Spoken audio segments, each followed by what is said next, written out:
am Supreme Commander Cinder. Initiate brainwashing.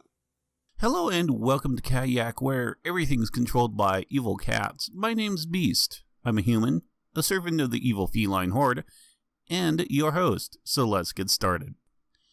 The movie is the 1995 sci-fi action horror movie, Species.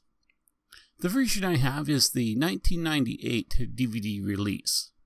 This is a rated R movie for strong sexuality, violence, and some language. The movie starts with an introduction of the SETI program, a program that searches for intelligent alien life forms through the use of radio telescopes. Inside a secret government base, there is a young girl standing inside a small glass dome. Ben Kingsley is looking down above her from a catwalk. He sadly apologizes as two scientists begin pumping cyanide gas into her enclosure. The young girl is visually upset and manages to break free from the glass enclosure. She escapes the base, and with military chasing her, she makes her way to a nearby passing train. And we get introduced to what they refer to as the nightmare scene. It's a scene that depicts two strange alien forms intertangled in what can only be described as a sexual manner. This is followed by a strange scene with a hobo being violently thrown against the inside of a train car. The following day, she hops off the freight train, and we discovered through a flash with Ben Kingsley that the girl is not what you'd say normal. After the girl watches and learns from people walking around the train station, she hops aboard a passenger train, and we watch her as she starts to gather supplies with food and other stuff from inside the train. She also makes a kind of new friend with a female conductor. The body of the hobo is soon found, and Ben Kingsley decides it's time to form a team to hunt down the girl. And we are briefly introduced to two characters. First being a government hunter-killer, and the second one played by Whitaker, who is an empath. Back on the train, there is a trippy nightmare scene where the girl is being chased by a train made up of human skulls. The girl wakes up, but there's something not right with her. She goes to the bathroom and looks in a mirror. Her skin is rippling, and suddenly tentacles break from her skin, and she's pulled upwards towards the roof. Back at the military base, we're introduced to the other two members of the team, one of them played by Marg Helgenberger, who most people know from her long role as Catherine Willows on CSI. Back on the train, the friendly conductor comes in to check on the little girl and discovers a giant cocoon in the bathroom, and then proceeds to get her neck snapped by a greenish-black arm that grabs her. Back at the military base, we discover that Sil was actually created from information received from an alien communication. The first part of the communication was a source of free energy, and the second part of the communication was a DNA sequence that the scientists decided to inject into a human egg. Because the scientists didn't know what to expect because she grew so rapidly, she was kept in isolation. And when she started having nightmares, the scientists got scared and decided to terminate the experiment, which led to the events that started the movie. Meanwhile, Sil emerges from her cocoon, now fully an adult, and played by Natasha Henstrige. She steals the conductor's clothes and gets off the train. Later, the team finds the body of the conductor and discovers that she has made it to Los Angeles. Sil, meanwhile, has walked the streets and purchased some new clothes, as well as rented a hotel room, where she learns many things from the TV in the room. The team decides the best way to fight Sil is to recreate the experiment so that they can learn as much as they possibly can, and end up having Kingsley almost burn two of the team members after a contamination breach. Sil goes to a club in search of a man to mate with, and ends up killing another woman who she perceives to be a threat. She then leaves with another guy and proceeds to go to his house with the thoughts of having sex. But something is wrong, and she changes her mind. But the guy gets forceful, and she kills him. The team arrives and discovers his dead body. And we find out that he was diabetic, meaning that was the reason why she had rejected him.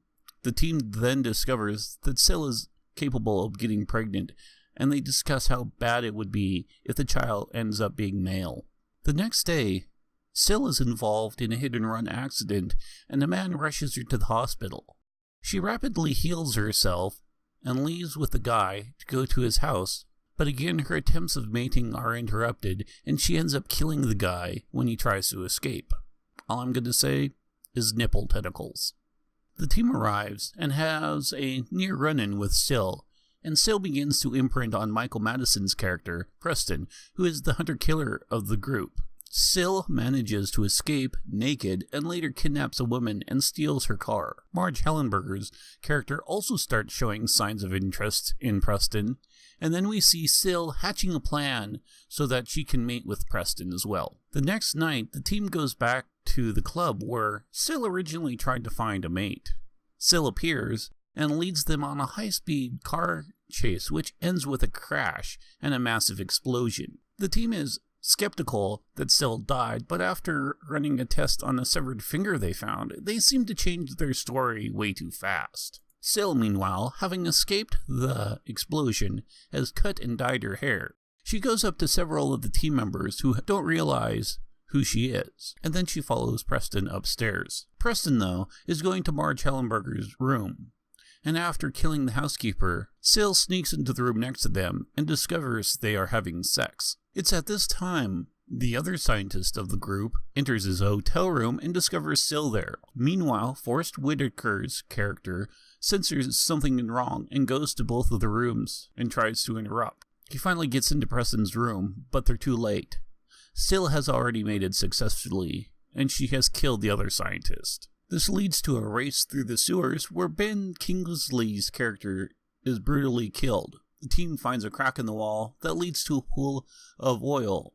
They then split up and begin searching for Syl. Meanwhile, Syl has morphed into full alien mode and has given birth to a male child. Forrest Whitaker's character finds the male child shortly after, and as the child begins to change into its alien appearance, he uses a flamethrower on it, which causes both him and the burning alien to fall backwards. The alien landing in the oil, catching it on fire, and he falls over a ledge, barely hanging on. Syl comes out of hiding after the baby is killed, and attacks Preston with her nipple tentacles. Preston cuts himself free, and then shoots Syl several times, causing her to fall backwards into the burning oil. The remaining team gets over to Whitaker's character and tries to pull him up, but Syl grabs his arm.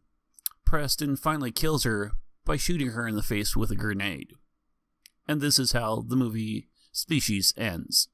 Overall, this is still one of my personal favorite movies, and it's actually a really fun movie to think about. See, Syl isn't inherently evil. They kind of go over this a little bit more in the sequel, but honestly, she was kept in isolation, and she grew up so fast, she's basically running on pure instinct / animal nature, so all she's doing is really going for food, shelter, and reproduction. And she learns really fast, so she's not always learning the right things. The writers intended us to feel sorry for her up until she killed the train conductor, and they wanted that to be a big switching point. But honestly, for me, I can argue up until she finally mates that she's still innocent. I mean, the hobo was attacking her. She was scared of when she was being transformed in the cocoon, so that explains the conductor. The female at the club was actually a competition thing because she's never learned anything up until that point. She thought it was okay to just kill her.